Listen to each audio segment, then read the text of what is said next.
নমস্কার বন্ধুরা, আমি কৃষ্ণভাই কিচেনে আপনার সবাইকে স্বাগত জানাই। আজকে আমার রেসিপি হলো মটরশুঁটি দিয়ে পনিরের রেসিপি। এই রেসিপিটা আপনারা হয়তো হোটেলে কিংবা ধাবাতে অনেকবারই খেয়ে দেখেছেন। তো এই রেসিপিটা বাড়িতে কিভাবে খুবই সহজে এবং কম সময়ে বানানো যায় এবং খুব ভালোভাবে টেস্টি হয়, সেটাই আমি আপনাদের সামনে তুলে ধরবো। এই রেসিপির জন্য আমি এখানে নিয়েছি আমুলের 200 গ্রাম মালাই পনির। তো এরপর পনিরগুলোকে ভালোভাবে আপনাদের পছন্দের সাইজ মতো আপনারা কেটে নেবেন। তো আমি এরকমভাবে সাইজ করেছি, তো আপনারা আপনাদের মন পছন্দের সাইজ করে নিতে পারেন। এরপর আমি এখানে নিয়েছি কিছু মশলা, যেমন পেঁয়াজ কুচি, রসুন, কাঁচা লঙ্কা, মটরশুঁটি আর টমেটো। আর এরপর আমি গ্যাসটা ধরিয়ে নেব। গ্যাসের মধ্যে কড়াই চাপিয়ে দেব। কড়াইটা গরম করে এখানে নিয়েছি কিছু গরম মশলা, যেমন তেজপাতা, দারচিনি, জিরে, লবঙ্গ, গোলমরিচ। এগুলো একটু গরম করে নেব।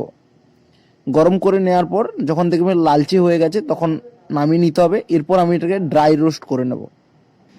এরপর আমি কড়াই গরম করে কড়াইয়ের মধ্যে দেব সরিষার তেল, আর একে একে কেটে রাখা পনিরগুলো দিয়ে পনিরগুলোকে ভালোভাবে ভেজে নিতে হবে।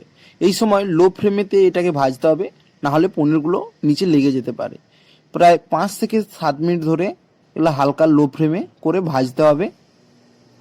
দেখুন ভাজা আমার কমপ্লিট হয়ে গেছে। এরপর আমি এটা একটা পাত্রের মাধ্যমে তুলে রেখে দেবো। এরপর আমি একটা পাত্রে নিয়েছি উষ্ণ গরম জল। এগুলোকে গরম জলের মধ্যে রাখতে হবে যাতে এই পনিরগুলো অনেকক্ষণ ধরে সফট বা নরম থাকে। এরপর আমি একটা পাত্রের মাধ্যমে আগে থেকে কুচনো পেঁয়াজগুলো একটা মিক্সার জারের মধ্যে নিয়ে নিচ্ছি। এর মধ্যে নিব টমেটো, আর দেব কাঁচা লঙ্কা, রসুন কুচো। এরপর মিক্সারের ঢাকনাটা লাগিয়ে আমি এটা একটা ভালোভাবে পেস্ট বানিয়ে নেব। দেখুন পেস্টটা তৈরি হয়ে গেছে। এরপর ওই কড়াইয়ে আরও কিছুটা সরিষার তেল দিয়ে দেবো। এরপর আগে থেকে গ্রেট করে রাখা মশলাটা ওর মধ্যে দিয়ে দেবো। মশলাটা দেওয়ার পর অনবরত 2 থেকে 3 মিনিট ধরে নাড়াচাড়া করতে হবে, না হলে এটা নিচে লেগে যেতে পারবে। এর মধ্যে দেব হলুদ গুঁড়ো, লঙ্কা গুঁড়ো আর দেব জিরে গুঁড়ো। দিয়ে আবারও ভালোভাবে করে এটা নাড়াচাড়া করতে হবে। আর সবার শেষে আমি অ্যাড করেছি এভারেস্টের শাহী পনির মশলা। এটা দিলে এর মধ্যে আরও সুন্দর একটা ফ্লেভার আসে। তো যখন দেখবেন এটা গাঢ় হয়ে যাচ্ছে তখন এর মধ্যে আরও কিছুটা আপনারা জল অ্যাড করতে পারেন। এরপর এর মধ্যে আমি লবণ খানিকটা ইউজ করেছি, যেহেতু আমি আগে লবণ দেইনি। এরপর আগে থেকে কেটে রাখা মটরশুঁটিগুলো এর মধ্যে দিয়ে দেব। মটরশুঁটিগুলো দেওয়ার পর একটু নাড়াচাড়া করতে হবে।